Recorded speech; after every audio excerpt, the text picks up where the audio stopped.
آپ کو پتا ہے جنگ احد میں، احد کی جنگ میں 700 صحابہ اکرام تھے، 3000 سے زیادہ مشرکین آئے تھے.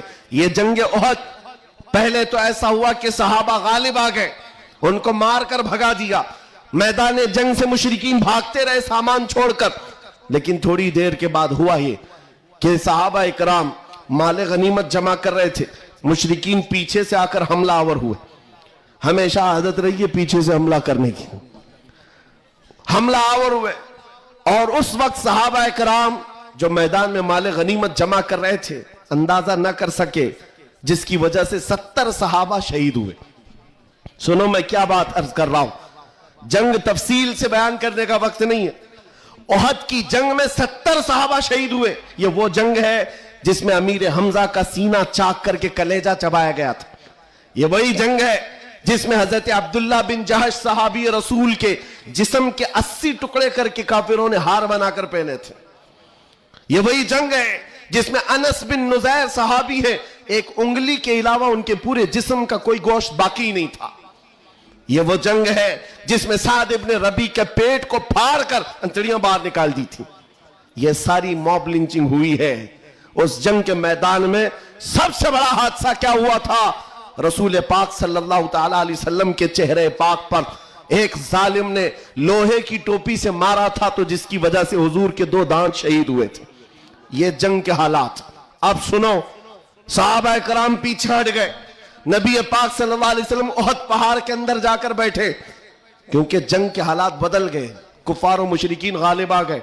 کبھی ایسے حالات آتے، سنو میرے عزیز، کبھی ایسے حالات آتے مومنین کو پیچھے ہٹنا پڑا. صحابہ رسول اللہ کے ساتھ پیچھے چلے گئے.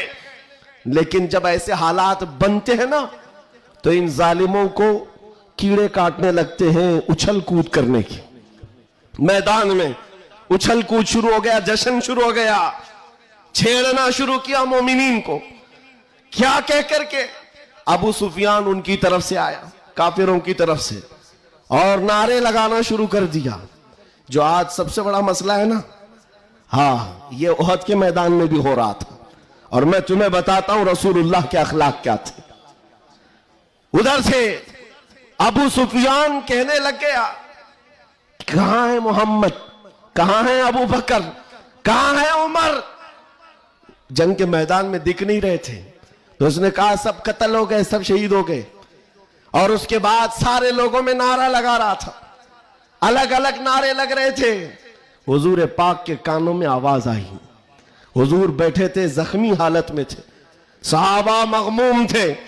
اس بات، یہ سب چیزیں ہونے کے باوجود نبی پاک صلی اللہ تعالی علیہ وسلم جلال میں آئے اور پھر کہا، کس کو جانتے ہو؟ عمر ابن خطاب کو.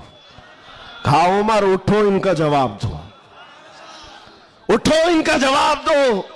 حضرت عمر پہاڑ کے کنارے آئے، پکارنے لگے، محمد بھی زندہ ہے، ابو بکر بھی زندہ ہے، عمر بھی زندہ ہے، اور تمہاری آنکھوں میں اور تمہارے دل میں گڑتے رہیں گے.